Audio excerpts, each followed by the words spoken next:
All right, good evening, everyone. Good evening, members of council, staff, and anybody from the public. Welcome to our public meeting for Monday, October 5th. I'll open the public meeting. Could I have somebody move and second the public meeting, please? Moved by Deputy Mayor Warden, second by Councillor Lang. All in favor? Carried, thank you. And approval of the agenda, please. Moved by Deputy Mayor Warden, second by Councillor Lang. All in favor? Carried, thank you. Any declaration of pecuniary interest? Not seeing none, we'll move to presentation and delegations. The Mitchell proposal zoning amendment. Mrs. Haley, please.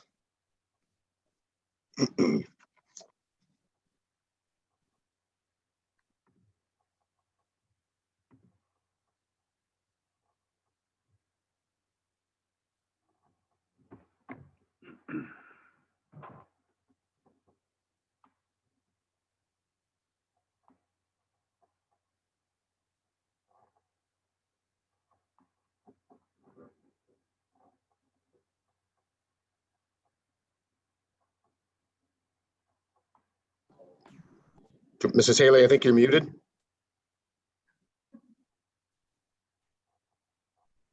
Thank you. Sorry about that.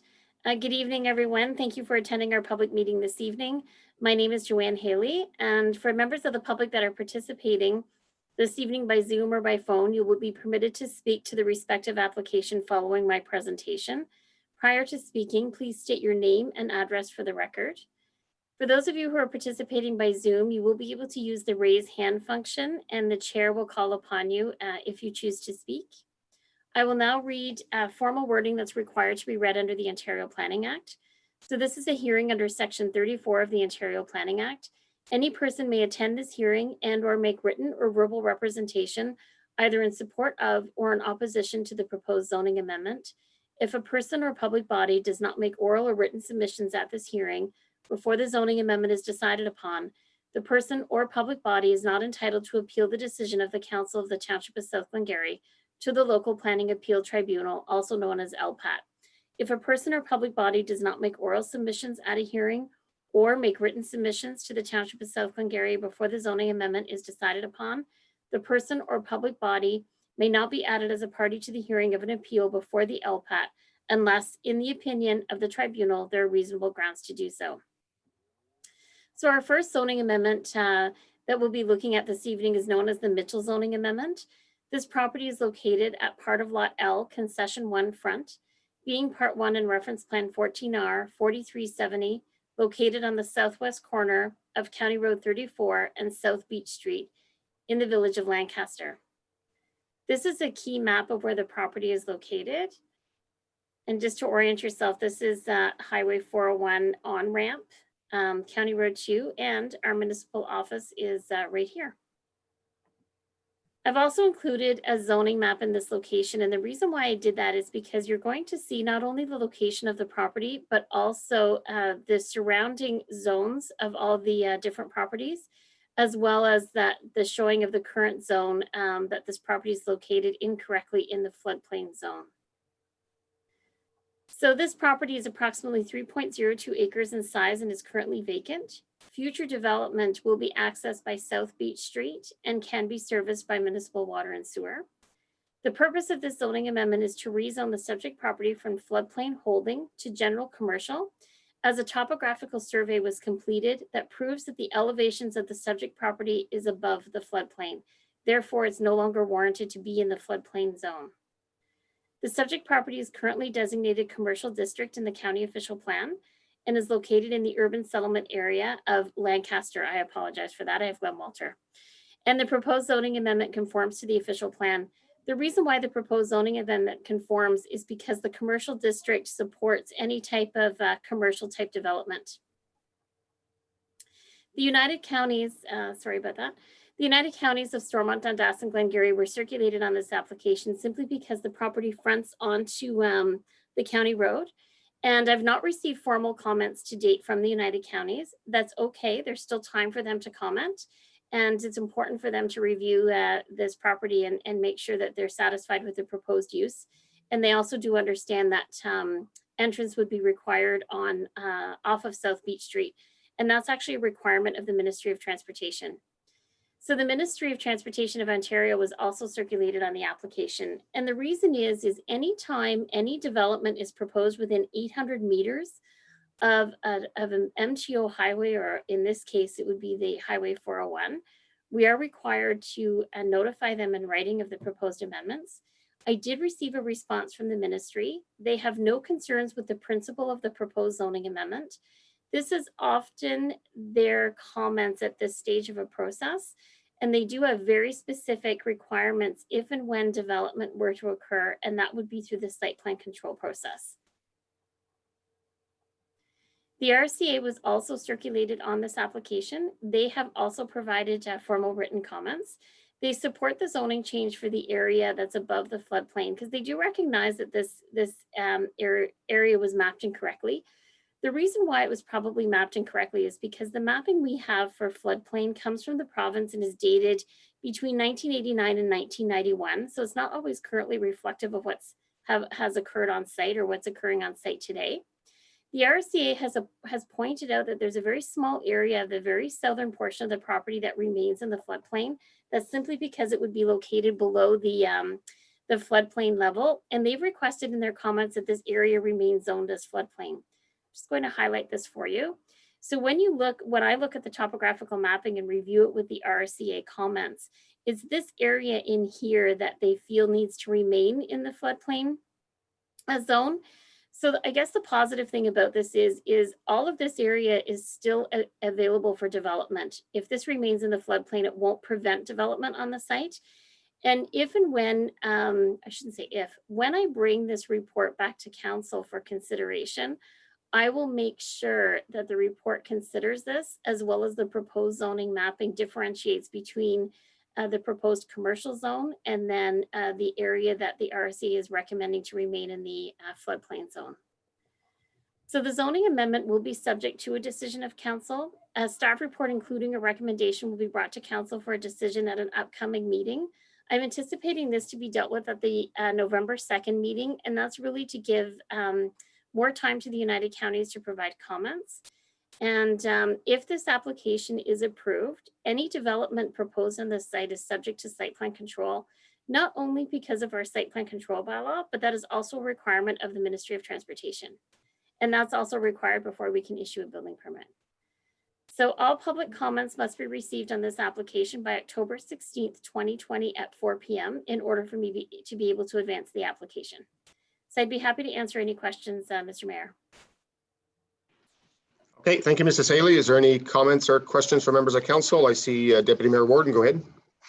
Through you, Mr. Mayor. Ms. Haley, would you be able to outline the exact area that the floodplain that they want to remain? I don't think it's an actual envelope or rectangle like at the formal council meeting. Would you be able to outline exactly where it is on that property? I'm just curious to know because if it's quite far in, it could potentially impact development to the south end of that lot. So yeah, so through you, Mr. Mayor, for the public meeting today, the purpose of kind of creating that text box around the area was to just generalize the area that would remain in floodplain.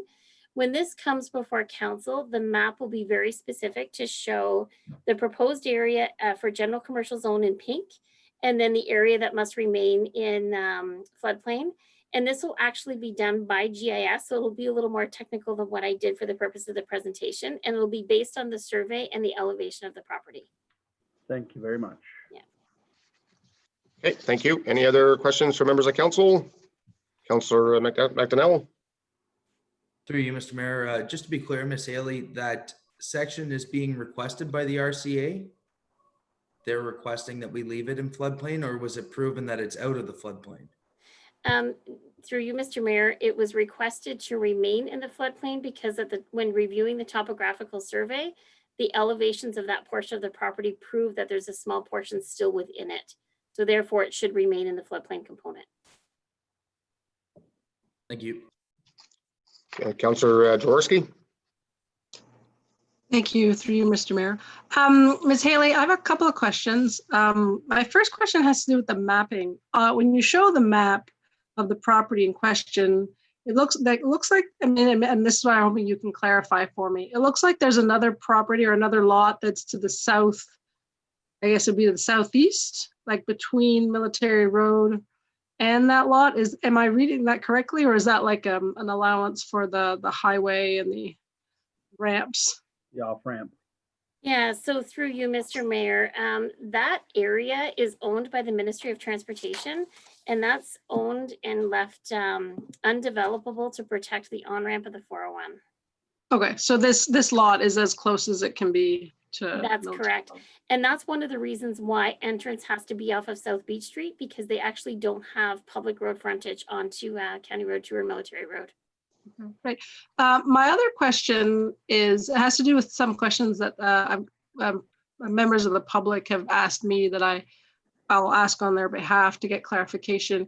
It has to do with the kind of operations that are allowed in general commercial. And it was specifically about card locks. And from what I can see, card lock is not allowed in the general commercial. However, I guess it depends on how. I also wanted to double check what is considered a card lock.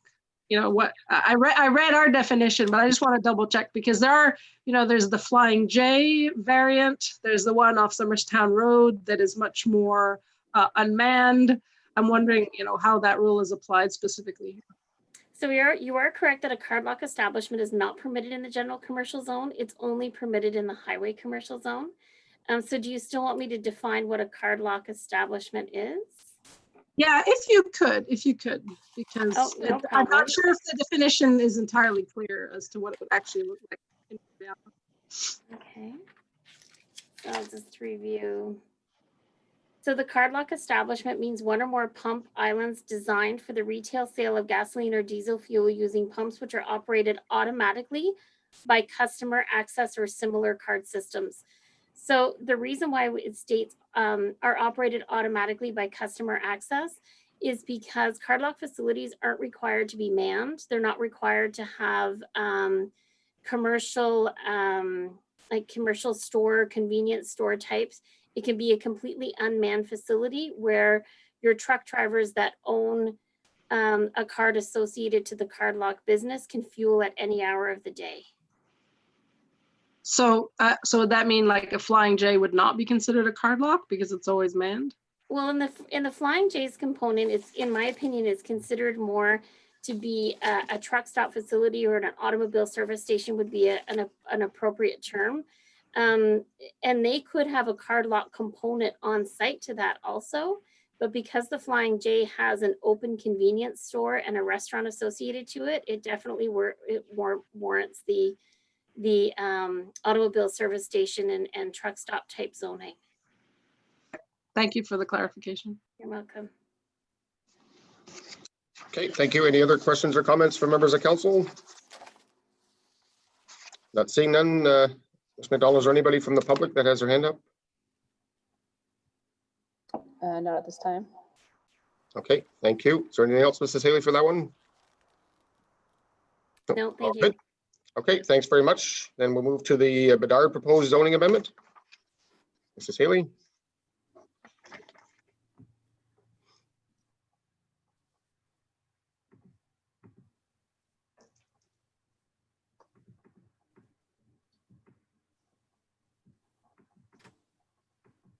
Okay, so our next zoning amendment is located at part of lot 23, concession 6, being part 1 on reference plan of 14R 5187, also known as 21141 County Road 18 in North Lancaster. This is a key map of where the property is located. You can see that it's located on the southeast corner in the hamlet of North Lancaster, on corner of County Road 18 and 26. And I've also included a zoning map for this parcel of property. So you can see that this was zoned general commercial and surrounded by institutional, where our municipal facility is, as well as the L'Ange Gardien primary school and the residential 1 uses. The subject property is approximately 0.37 acres in size, and it's currently developed. Many years ago, this property operated as a local corner store. And since the store closed, the property has been used for residential purposes, but a zoning change has never been requested until now. The purpose of the zoning amendment is to rezone the subject property from core commercial to residential 1, as there is no longer a commercial use on the subject property and the current owner wishes to use the entire property for residential purposes. Another comment that I would like to add as well is it's very difficult for individuals to obtain a mortgage when they have a commercial zone, especially if the property is not being used for commercial purposes. So one of the requirements at the time of this property being sold was the current owner was asked to obtain a zoning change to actually reflect the current use and the previous use as residential. So the subject property is currently designated rural settlement area in the county official plan, and the proposed zoning amendment conforms to the official plan. The United Counties have been circulated on the application. They have no comments or concerns with the proposed amendment. Nothing's changing on site. And the zoning amendment application will be subject to a decision of council. A staff report, including a recommendation, will be brought to council for a decision at an upcoming council meeting. It's my goal to have this on our next meeting being October 19th in order to help the applicant meet the requirements of their mortgage holder. And then that means then council will be making a decision on this application on the October 19th meeting. And all public comments must be received by this Friday at 4 p.m. if there's any positive or negative comments towards the application. It's my understanding that the store hasn't been open since the 1950s. I haven't been able to really confirm that, but it was surprising to me how long it hasn't been used for commercial purposes, if that is correct. So that's all I have, Mr. Mayor. Thank you. Okay, thank you. Any questions from members of council? Councillor McDonnell, then Councillor Jaworski. More of a comment through you, Mr. Mayor. Ms. Haley, I can guarantee you it hasn't been operating as a store in 24 years. That's as long as I've lived 5 minutes up the road. It's good to know. Thank you. Councillor Jaworski.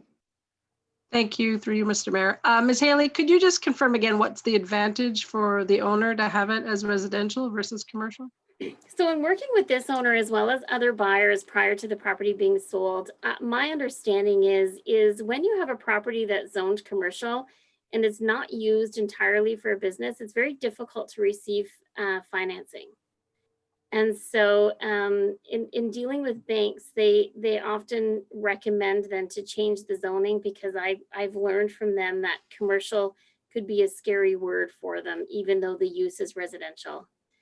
I can see our other council members shaking their heads, so maybe they're more experienced on that than I am, but that's what I've learned from the banks over the years. Okay, thank you.